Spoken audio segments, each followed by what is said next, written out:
high across the sky.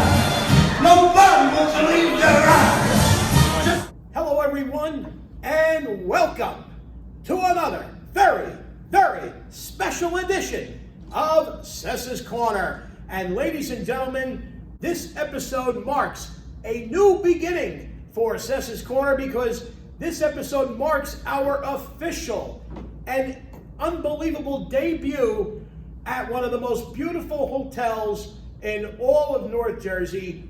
Ladies and gentlemen, we emanate for this episode of Sessa's Corner from the beautiful Courtyard by Marriott in Lyndhurst, 1 Polito Avenue in Lyndhurst. I'm telling you folks, they have it all here. Special thanks to my dear friend Chris Lambo, the sales director, for giving us the opportunity here to conduct this episode of Sessa's Corner. We are so excited to be here. I'm very honored. It's a very special occasion. Our debut here at the Courtyard by Marriott in Lyndhurst. They have it all here, folks.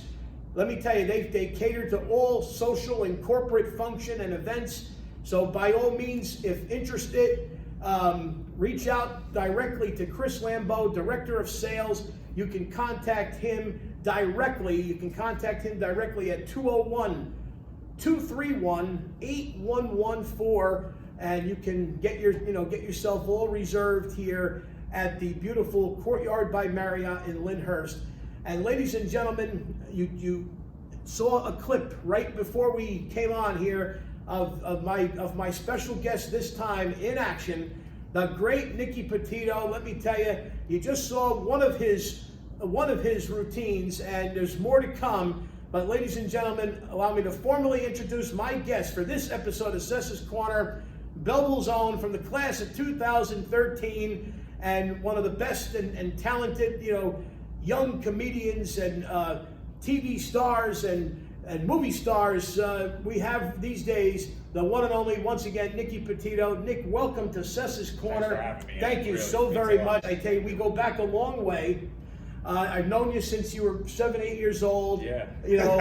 Had the pleasure of meeting you when you were playing Belleville Recreation Peanut League Baseball, and then you went on to, of course, some of the upper levels of the baseball program and everything. And I, of course, know your brother, Anthony, and your sister Angela, and then, of course, your late mother Janice was a very, very dear friend of mine. God rest her soul. We miss her dearly. I thank you so much for the opportunity to give me some of your time out of your busy schedule. And I know there's so much going on, obviously in the world of entertainment, especially with things finally and opening up after this crazy past year and a half with this horrific coronavirus pandemic. So I know you're obviously, all over the place and kind of getting things going, and getting your schedule back up and running more fully than before. So welcome, and again, I thank you so very much. And I tell you, we got to get right down to it. I mean, you do a little bit of everything. Obviously, stand-up comedy, some TV, some independent movies, impersonations, et cetera, commercials. I mean, you're doing a little bit of everything. And let's kind of talk about, let's go back and visit. How did all of this begin? What got you started in this wonderful world of comedy and entertainment as a whole? Oh, that's a good question. Thank you for all the kind words and everything. And My pleasure. Really means a lot that you asked me to come on. I think everything started when I was a kid. I just had a natural. I don't even know what the word is I'm looking for. A natural itch to just watch things on TV and mimic them. That was when I first started, whether it was cartoons as a kid, a lot of Disney stuff. Yep. I'd impersonate a lot of the Robin Williams movies growing up. Now I don't really do Robin Williams as often, but that's it's kind of where the creativeness started, and entertaining my family growing up. My mom enjoyed me impersonating people on the street that we would meet randomly, or family members, people we knew. Okay. I always enjoyed that. And then my uncle too was an actor. He was in Carlito's Way with Al Pacino. A classic. A classic with his name's Eddie Salvato, who's one of the four mobsters chasing Pacino at the end of the film. So I always A memorable scene, by the way. yes, indeed. I always found that to be somewhat of more of an itch to make me do what I want to do. Like a little bit of an inspiration. Yeah, he was Yes. definitely an inspiration. I get a lot of my character from him. Okay. You know, he's like the last of a dying breed as far as the old school Nork Italians go. Okay. You know, we gotta value the old school neighborhood types that you know, they're the last of a dying breed. So you know, I value having him in my life still, thank God. And the other thing too would probably be you know, just I just always really enjoyed making people laugh and seeing people smile. You know, There's nothing like it. there's nothing like it. You know, you can turn somebody's whole day, you know, from horrible to, you know, just putting a big smile on their face. I get messages every so often on Facebook or Instagram from people saying, you know, I turned the whole day around, which is the video that I posted. So when I hear things like that, it makes me really want to do what I love. That is a perfect way to describe it, because when you get messages like that, I mean, that just proves not only of your talent, but the fact that, you know, the joy that you obviously derive from what you do. To be able to have that type of positive impact on someone who might be having a bad day or going through a rough time, and that you were able, by the virtue of your great talents, that you were able to, you know, brighten up their day or their life as a whole, making them laugh on a day where they perhaps thought that that wasn't possible. I mean, that speaks volumes, and there's no, that without question, that is one of the most rewarding feelings that anybody, you know, could ever have and experience. So I mean, God, you know, God bless you, and I'm sure that there's many more of those type of messages forthcoming in your lifetime of your career. I guarantee it. And I mean, I've had the pleasure of witnessing a few of your performances. The first one I remember was you had the opportunity to do a little routine for the Tri-City Italian American Association that I happen to be a member of, and you know, based out of Belleville. And we had a gathering. You know, this is of course pre-pandemic, of course, going back a couple years. That was the last day of normal That's activity. right. That's right. It was like a week or two after that when everything started getting shut down, and we had the gathering at the Belleville Senior Center, and you were part of a few different performers that were there that evening, and you did one of your routines, and you know, you had us all in stitches at the very least, and I remember you and I getting a chance to reconnect that night and what have you. First time we had seen each other in quite a while. Yeah. And then, of course, this past October, I had the opportunity to enjoy your performance at the Italian Festival at the Franklin Steakhouse. That's right. Yeah, I almost forgot about that. In Fairfield. Uncle You know, Floyd. yep, Uncle Floyd was there, and et cetera. It was a great event, a great day all around. So I've had the pleasure, folks, of personally witnessing Nicky in action. Again, you caught a glimpse at the top of the show, and we got another glimpse coming up a little bit later on. But you know, in doing my research in preparation for the interview today, Nick, I know you've done a variety of independent films, and I just want to kind of talk about them, you know, Sure. for the moment. And I tell you that you did so many, I had to write them down in order to remember them all. So, you know, and let me just kind of go through them, and then we could, you know, talk a little bit about your experiences with some of these, Absolutely. with some of these. Mejio, Attack of the Killer Chickens, Back in the Day, Burn in Hell, Pretty Fine Things, Halloween Obsession, Jackie Ross, Little But Tough, Black Wake, and Get Happy. I mean, that's a pretty, you know, significant amount of films right there. And, you know, let's talk about, you know, your experiences with those films, and maybe you can kind of compare, you know, a couple of, you know, the experiences in some of the films to the others, and how these opportunities came about, et cetera, et cetera. Well, the first thing I did on there was Halloween Obsession. That was actually shot in Belleville, a lot of it. Not all of it was shot in Belleville, Nutley, and Clifton. We didn't really go too far outside of the Pasta Triangle, as I once heard somebody call it while I was driving them in an Uber. That was a few years ago. I used to drive for Uber. I never heard of that, the Pasta Triangle. I have to say, I've never heard of that either. Yeah, but you know, things people come up with. But that was a horror film. It was a short film. It was a long short film. It was 45 minutes long. Okay. And it was part of a contest for the Halloween Fan Films Film Festival. And we had 2 months to make the film and get it out. And after the film was done and everything, they said the film festival was canceled. And we made the movie. Go figure. We made the movie, but what we did was we made copies of it. We sold them at Schiller Theater, and then we did a screening in Parsippany at the Cinema 12, and it went great. You know, you can see the whole movie on YouTube if you type in Halloween Obsession. It's built a cult following over the years. It has about, I think, 60,000 views now. Good reviews too. And we shot it for only like, I think, around $5,000. You know, it was a lot of fun. And shortly after that, I worked on Miho, the short film with, if you've seen A Bronx Tale, Louis Venario, who played Crazy Mario, is in that. Yes. Anton Pagan, who was in Stripes with Bill Murray. It was a good little cast. That was the first thing I got casted in. So that was a big break for me, I guess. Absolutely. You know, and back in the day, Black Wake, Get Happy. I have very, very small bit parts in those, but those were all very, very good films. But you know, if you keep your eyes peeled, you'll see me briefly.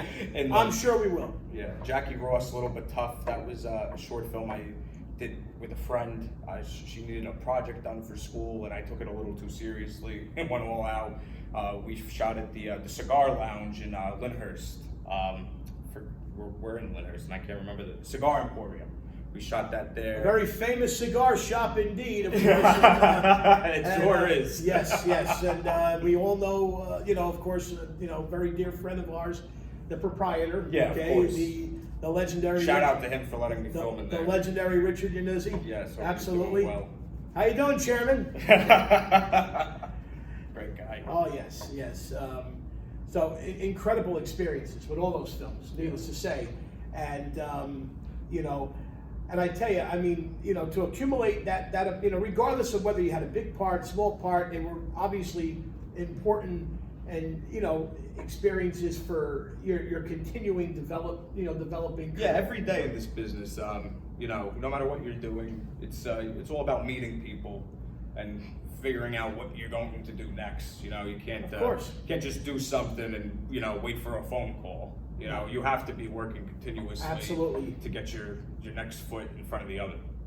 Does it sound right? Next foot. You put one foot in front of the other. Exactly. I get it. I get the drift. Absolutely. Point well taken, Nick. No question about it. You know, it's an ongoing process. You know, and networking and you know, staying creative and staying aggressive. It's all about, you know, you have a dream here. You're living the dream, and you're basically living the dream and still chasing it at the same time. So it's like the best of both worlds. And we all know that old expression, you know, do what you love and you'll never work a day in your life. Exactly. You said it. And that's what it all comes down to in the end. And you're definitely well on your way, you know, and in that regard. And you know, we talk about your overall talent. And I know one of the things that, you know, is right at the top of your talents is impersonations. Yeah, and, definitely. I mean, talk about, you know, a little bit more specifically about, you know, some of the impersonations, like some of the specific ones that you like to do the best, and kind of like, you know, how, you know, that became such a focus, I guess, if you will, or one of the focuses for you. Sure. I remember growing up, you know, I would just, like, me and my mom would watch the same movie, whether it was Home Alone or Rocky or whatever, and I would say the lines as we're watching the movie if we've seen it more than once, and she'd be like, knock that off, your father used to do that. So I guess that's kind of where I got it from.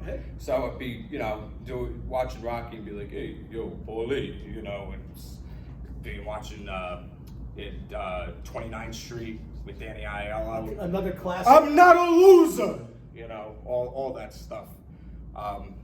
It's, I don't know what it is. Something about certain people's voices is very addicting to me, and I like listening to them over and over again to the point where it's like I just want to talk like that for a little bit and make people laugh.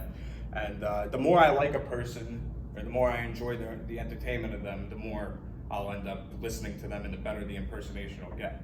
So somebody that I don't listen to as often, say, but I still do him, is like Morgan Freeman. I enjoy Morgan Freeman, but he's not on the same level as Al Pacino that I enjoy or that I watch as many Al Pacino movies. So I'd say, like, you know, my Al Pacino impression will be much better than my Morgan Freeman. But if I was to watch 5 or 6 Morgan Freeman movies in a row, then it would get much better, you know? Oh yeah, I mean, obviously, you know, repetition will always, you know, contribute to, you know, success in terms of the talent and the how well, you know, it comes off. But I mean, but to have that ability to do the impersonations as well as you can, you know, is, you know, an amazing feat to begin with. You know, it's not an easy thing to do, you know, to impersonate, you know, some of these incredible, you know, stars and performers and so forth. And you know, and everybody that you mentioned, you know, is essentially a legend in their own right and have given us so many great movies. You know, you mentioned Rocky and Home Alone, and needless to say, those are movies that we could all say that we've watched numerous times, to say the least. And that's ongoing, because these are movies that we will always continue to watch periodically. You know, they never get old, and they never will. You know, but now, I mean, let's kind of talk a little bit about you know the stand-up comedy and kind of like, you know, how you got, you know, into that, as well as like where you're at presently. I know recently, correct me if I'm wrong, within the last few weeks you did a couple of shows down at Uncle Vinny's at Point Pleasant. It's a place that you've been performing at off and on for quite some time. So we can talk about your experiences with performing there, and talk about some of the other stand-up comedy performances as far as where you've been, and perhaps you can mention, you know, what might be upcoming. Sure. I started doing comedy right after I lost my mom when I was 18. There was I worked with a makeup girl on Halloween Obsession who put a Facebook post up about some independent film that was casting. So I reached out to them, and they said, we already casted it, but stay in touch. And I added the guy on Facebook, and I saw he was doing a comedy class at Nutley, right down the street. So there you go. I was like, you know what, I always wanted to do comedy. Opportunity knocking right there. Opportunity One knocking. door closes, another door opens. Absolutely. And if somebody doesn't cast you, don't say, well, you know, the hell with you, and forget about them, because, you know, they might be able to help you somewhere else down the line with something else. And yeah, I started doing the comedy classes, started doing open mics at the Whiskey Cafe here in Lyndhurst, right across the street. That's right. Right around the corner from where we're at. How everything comes around. And that was a lot of fun. Then I started doing it seriously about two or 3 years ago. I started working at Gotham a lot. My first time at Gotham, Jerry Seinfeld went up right after me. I shook his hand, had no idea he was going on stage. So that was a great intro to Gotham. To say the least. To say the least. I mean, who's better than Jerry Seinfeld? I mean, we watched him as a kid all the time with my grandmother on Seinfeld. You know, that's the best. Recently, I've been working at Uncle Vinny's. As you said, I just worked with Nicky Petito, probably my favorite comic right now. So that was an awesome thing to do. I've worked with Artie Lang, who is always one of my favorites. One of my favorite movies is Beer League. That's a typical. Oh, that's a classic. That's another Lyndhurst movie. That was filmed in Lyndhurst. It's a classic, and I hear Artie's doing very well these days. He's doing a lot better from what I hear. He's had a lot of ups and downs, but he's the most humble guy. I've done a few shows with him. He's been always nice to me. Somebody told me, he gave me a shout out recently on one of his podcasts. So you know, good guy, and worked with Chips Cooney. He's from Lyndhurst too. Actually, believe it, a lot of Lyndhurst references that I. Good. Well, he was a semi-finalist on America's Got Talent, and he's just a great, talented guy and a great friend. He was in the Bench Warmers with that, produced by Adam Sandler, and I'm always working with some really, really talented comics. Even some people that aren't as big names. You see a lot of crazy talented people out here, and you're like, yeah, why aren't they up there yet? But it's all about getting yourself out there and consistency. Yep. No question about it. And it's also, let's face it, it's also about, you know, you need a little luck of the draw too along the way. You know, you gotta, you need that break, you need that opportunity, someone to give you that opportunity, and you know, and unfortunately, I mean, you know, it doesn't always happen as quick as we would all like it to be. Definitely but not. you know, but at the same token, like you said, you got to keep pushing. You have to keep plugging away. You have to keep working at it, keep getting your name out there.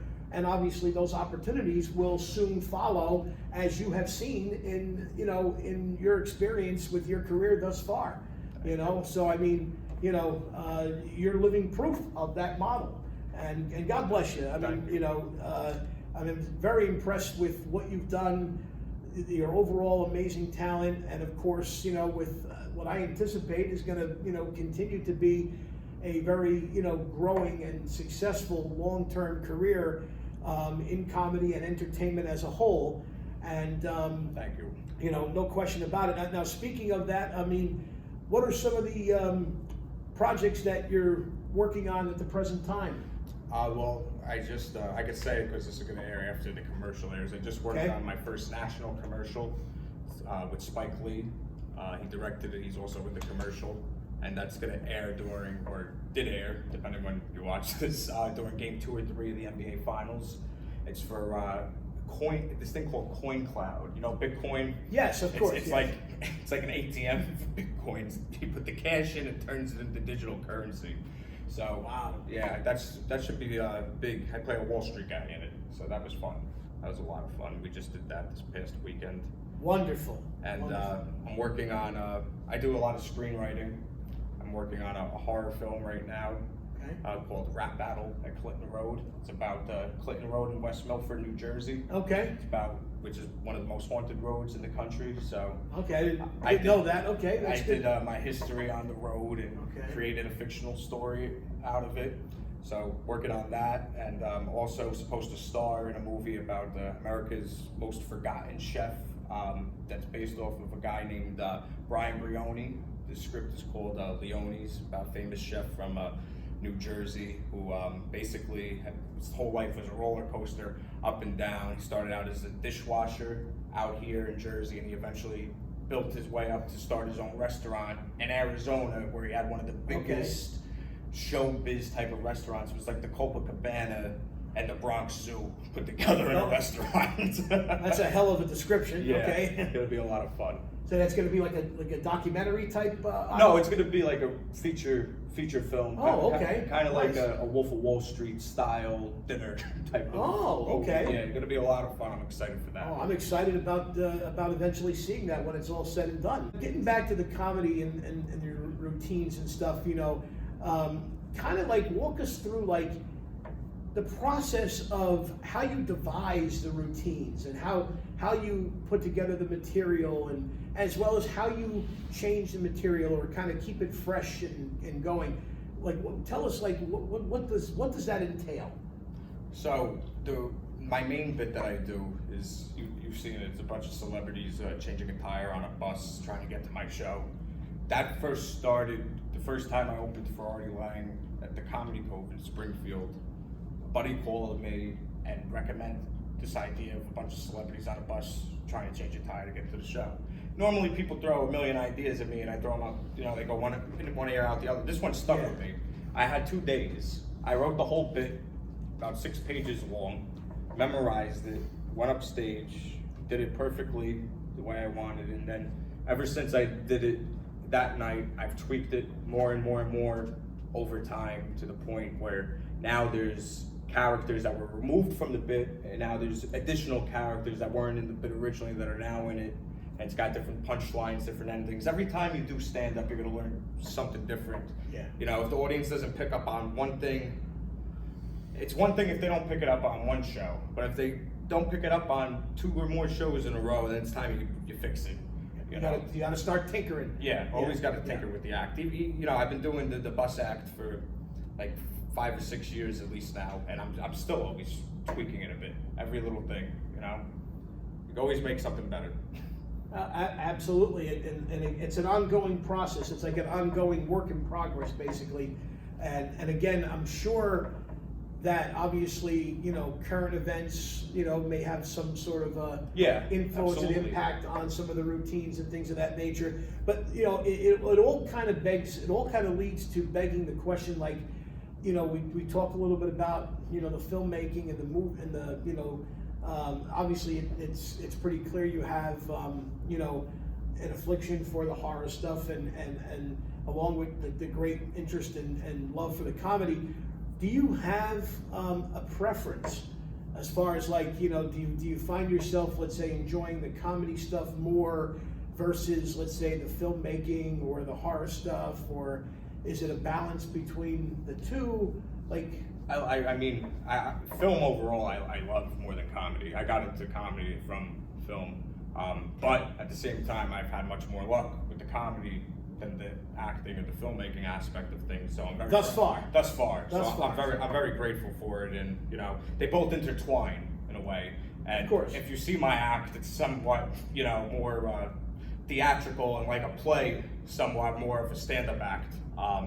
Which is like, I kind of took the stand-up and made it into my own type of little show, like as a film or a play, so to speak, as instead of just traditional stand-up. I do that too, but like the bus itself is like a film or a play of some sorts. But the overall, I just love acting. That's the itch, and that's what my number one target is, to be an actor. for you, that's the hand that rocks the cradle, basically, and what have you. Okay, well, that makes perfect sense, and you know, and that love of acting branches off into the comedy and everything else, and so that's great. I mean, and look, I'm a big movie guy. I think you know that from you know things I post on Facebook. I'm a big comedy guy as well, and you know, classic comedy more so, you know, and than anything Absolutely. else. You know, old TV shows. So you and I, we have a lot of things in common from that standpoint. You know, I'm a fanatic when it comes to movies.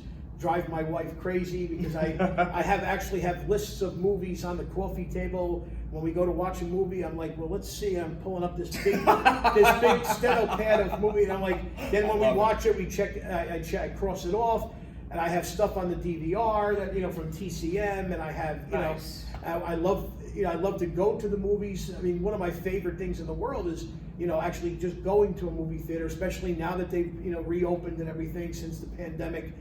To me, there's just nothing like it. I actually haven't been to the movies since. Now I want to go because I miss that feeling too. It's the ambiance. You walk in, you smell that the popcorn. It sweeps it off your feet. And you get in there. You sit back and you relax, and and it's just the ambiance that goes with it. And I was just reading recently that the Clare Ridge movie theater in Montclair, which had shut down, it's always been my personal favorite theater and my wife's favorite, that we would go together. It was previously a Bowtie Cinema situation. Bowtie is out of it now, and I just Bowtie is out of it, and I just read that the group that's behind the Montclair Film Festival, I don't know the they bought it. They're going to reopen it. They're going to reopen it in the fall. I was so excited when I heard this because the thought of that venue being permanently closed, was really bothering me. It's like the one in Kearney. It's you ever go to the one in Kearney? The movie theater in Kearney with the big yellow sign? Oh yeah, the one that used to be the Lincoln. Yeah, yes. the Lincoln Cinemas. Yeah. I can't believe that nobody's done anything with that place. Yeah, that's another place. That was my favorite theater as a kid. That's another one that holds many near and dear memories in my heart as well. But just to know that place is going to reopen in the fall, and the Montclair Film Festival group is going to be running that, and then another old classic theater not too far from the Clare Ridge, the old Bellevue Theater in Upper Montclair is also reopening, and it's going to be like a classic type film. They do like the Rocky Horror Picture Show over there, I think, right? I'm not sure about, but I know that they're gonna be reopening that in the fall as well, and it's gonna be, I think the focus is gonna be on some classic movie stuff and some new stuff, and I think it's gonna be a little bit of a mixture. But it's nice to see an old movie in the theater, isn't it? Oh, there's nothing like it. Yeah, there's nothing like the it. Best. Nothing like it. Now, getting back to you, of course, and and by the way, congratulations on that commercial. Thank you. I can only imagine the experience working with a superstar like Spike Lee and everything. How did that come about, that opportunity for that commercial? So I originally started doing Instagram consistently Okay. around 2000, 18 or 19. Okay. And I started to get a lot of momentum once I did this video called Tony Soprano Goes Thrift Shopping. I was going to do a podcast in Williamsburg one day. They took the train, it was exhausting and everything, but I was dressed like Tony Soprano, traveling, you know, from Penn Station all the way there. And I stopped at my friend's store in Bushwick called Select Vintage. I met this kid at a flea market. Okay. Just goes to show, always talk to people. Absolutely. So I set up at the flea market on weekends. That's my hobby. I buy and resell things, like a lot of pop culture stuff. So this kid meets me one day. I'm asking him. He says he has a store. He likes The Sopranos. So I said, give me your card. I'll come into your store one day and we'll do a video. So I do the video, go do the podcast. I go home. I edit the video. The next day, the actor Michael Rappaport shares it. I don't know if you know Michael Rappaport. I know the name. I do know He's the in name. Copland. Yes. Lot of big movies. Yep. Yep. Very, very nice guy. So he shared me, gave me a break, and I went viral for the day, built a big following. And then a little time after that, I did a video as Danny Aiello, Sal the pizzeria owner from Do the Right Thing, my mother's favorite actress. Growing up, she would always make me impersonate this guy. And before I made the video, I asked a bunch of people, do you think anyone will understand who Danny Aiello is or if they will get the reference? And everyone said, no, you're wasting your time, don't do the video. Don't ever listen to what other people say. If you believe in something, Absolutely. do it. So I did the video. Spike Lee won his Oscar for the Black Klansman movie. So I dressed up as Sal, Danny Aiello's character, and congratulated Spike Lee winning his Oscar. And then about a week later, I sent it to Spike Lee. He reposted it, shared it on his Instagram, wrote all these nice things about me. We were on page 6 together. And then he called me to do the anniversary for Do the Right Thing, the 30th anniversary. And we were on stage as Sal and Mookie together, and we reenacted a scene. And actually today is the 32nd anniversary of Do the Right Thing because it came out June 30th, which is when we're filming this right now. Yes, it is. Yes, it is. So I built a relationship with Spike Lee. A couple months ago, he called me recently, and he asked me to reenact a scene for him from Mean Streets, the Martin Scorsese movie. I just watched it the other night. I was It's on my such a DVR great for TCM. movie. It's so funny you brought that up. My wife and I literally just watched it like 2 nights ago. It was on TCM. I DVR'd it. It's a classic. It's such a cinematic film. I De Niro, love that. All Harvey the Keitel. opening footage with the feast and everything. The San Gennaro Feast, the famous San Gennaro Feast. It's so great. And he asked me to do that scene because he saw another reenactment I did from The Sopranos called Christopher's Intervention, which was, Yep. I played 8 different people. I remember this. I remember that episode very, very, very vividly. And I played all the characters having an intervention with him. And Spike Lee calls me up. He's like, "Yo, how did you play all these people with all these wigs?" And he's laughing his ass off. So he asked me to do that scene from Mean Streets with Harvey Keitel and Robert De Niro in the back room. Sent it to him, and he loved it. He said, "Hang tight, we're gonna work together on something soon." So then last week, I got a casting call from his casting director Kim Coleman, saying Spike Lee requested I be in this commercial. Didn't make me read for anything. So just that reenactment that I sent him from Mean Streets, I guess that was my audition. And that was it. Yeah, I got to work that was with your him, ticket. and I got to do my first big commercial. Oh, that is incredible! Congratulations! And let me tell you something. I have a strong feeling, based on everything you've just described, that that's not going to be a one-shot deal. I have a feeling that Spike Lee is going to be contacting you for more projects. He's a great guy, man. He is a great guy. I can't thank him enough. I just sent him a message today, congratulating him on the 32nd anniversary and thanking him again. He's a down-to-earth guy, really. That's incredible. I'm so happy for you. And let me tell you, that's going to, obviously a huge influential figure like Spike Lee. I mean, needless to say, he's going to probably be talking, to other, others of his peers. And he's going to probably talk about the experience of working with you and what he has seen from your talent. And I'm telling you, it's going to probably spread like wildfire. And you'll probably start getting calls by, there's not a doubt in my mind, because this is usually, how it gets started. So, I mean, I would say, batten down the hatches, because, Nick, I have a feeling your phone is going to be blowing up in a very near future. There's not a doubt in my mind. And so forth. So, I mean, God bless you. That is an incredible story. A huge, shot in the arm for this incredible career that you've been working so hard at. And you can see that that the fruits of your labor are, beginning to fall into place, and I'm so happy for you. Thank you, Wayne. I mean, let me ask you this, in light of what we've covered a lot of ground, what would you say has been the most challenging aspect of your career thus far? Ooh, I'd say right before I got shared by Michael Rappaport, I was just making video after video after video consistently. Like almost every day I was shooting something, and I was like, what do I have to do to get some type of recognition, some exposure? To get an opportunity. Something. Yes. And then, I put that thrift shop, Tony Soprano's thrift shopping video up there, and then everything started to happen. It's just shows you do something long enough, you figure out what you're doing wrong, and you tweak everything. Eventually, you're gonna hit the nerve of somebody important, and they're gonna help. They're gonna want to help you. That's incredible, and it's like the old expression: if you keep throwing everything up against the wall, something's gonna stick. Something is gonna stick, and something has definitely stuck for you. Hence, Spike Lee and the commercial project, and with again, what I would suspect is more to come on that. So, God bless you. I'm so happy for you, and I know that your wonderful mother Janice, again, God rest her soul. I know she's, looking over you from above with a huge smile, on her face. Needless to say, I'm sure of that. Thank you. And not a doubt in my mind, and so. And of course, both of us being from Belleville originally, and as a Belleville native, I'm very, very proud of you and your accomplishments thus far, and I'm so excited, to watch your career as it continues to grow and develop and flourish, and I'm looking forward to being part of the ride, and supporting you in any way that I possibly can, and thank you so much. Really.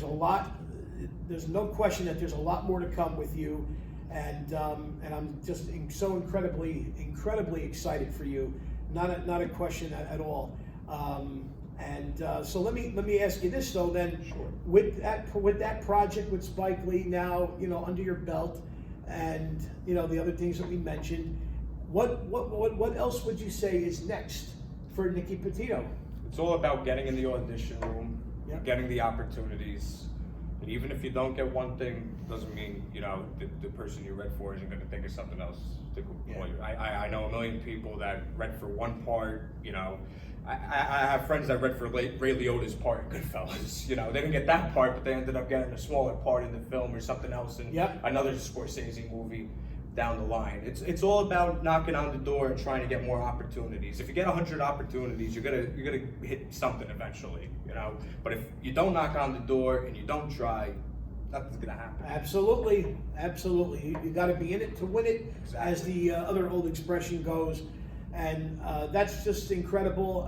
I can't tell you how happy I am for you, and again, so grateful to have some of your time today. And again, I'm so excited about what you've accomplished, what you are accomplishing at the present time, and what's to come.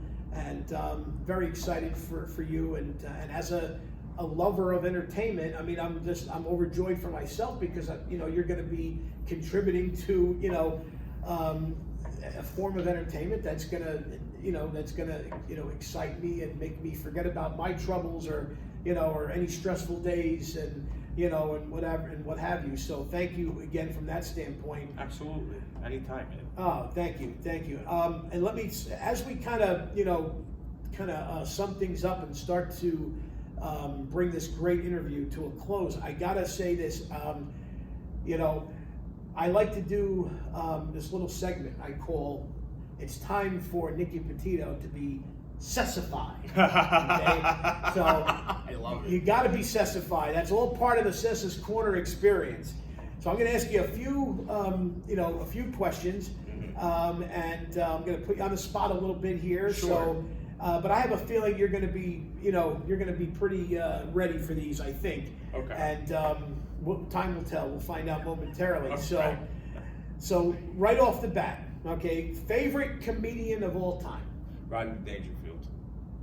I knew it. I knew you wouldn't hesitate. Definitely one of mine as well, and I'm sure a lot of people would agree. God rest the soul of the late great Rodney Dangerfield. I can watch Back to School a million times and still laugh. Easy Money's my favorite. Love Easy Money.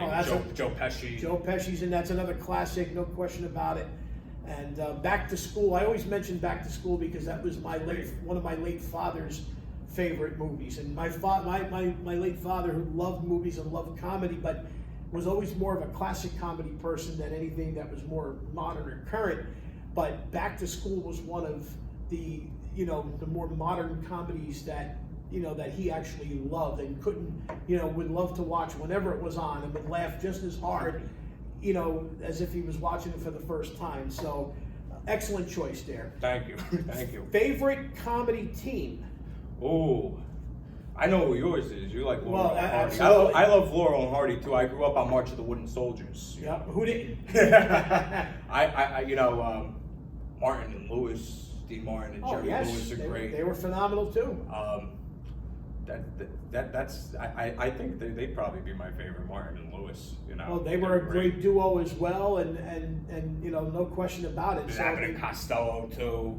Yeah. It's funny you asked me that. There's not too many today that I could think of. No, it's mostly the classics. Yeah, there really isn't any today. To be honest, I mean, I don't think we could really identify a true comedy team today. It's definitely more of a classic. There's two comics I want to shout out real quick that are a team. They're twins. You saw them at the Belleville show. Okay. Greg and Rob. Oh yes, I do remember. Yes, they are I stand corrected. hysterical. Yes. Keep on the lookout for them. Two very talented comedians. And just to make sure everybody caught that, give me their names again. Greg and Rob Cardizone. Okay, there you go, folks. Keep an eye out, Greg and Rob Cardizone. All right, very true. I'm glad you brought that up. But generally speaking, you don't really see the comedy teams these days, like of course we did back in the old days. And so Martin and Lewis, excellent choice as well. Definitely up there. Favorite actor, favorite actress? Actor, definitely Al Pacino. I love Danny Aiello too. But I grew up with just loving Pacino, doing him all the time for my mother because she met him. Even Robert De Niro too is great. I met him one time, very nice guy, took a picture with me when he was in a rush. So, but favorite actress, hands down, not a lot of people know who she is, Jenna Rollins. She did all the John Cassavetes movies. During COVID, I dove into all the John Cassavetes films. I don't know if do you know who John Cassavetes was? Yes, I do know the name. He started the whole independent film movement, yes. But he made films not about getting shot in the head, all this blood and stuff. He made films about the human condition and love and things like that. Husbands, A Woman Under the Influence, Faces, Opening Night. If you're a filmmaker or an actor, dive into his films. It did wonders for me during COVID, really, and you'll learn a lot about yourself and other people in your life just by diving into his films, because you don't see films today that dive into human nature and reality. That's something. Or not as many as there should be. No, I hear exactly. Jenna Rollins was one hell of an actress, and she was in The Notebook for people that need something more modern to remember. I got you. And those are the type of movies that you'll see at places like the Clare Ridge and so forth.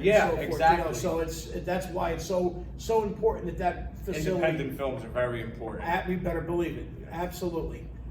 Favorite movie? 29th Street, Danny Aiello, hands down. That's a classic, no question about it. I love that movie.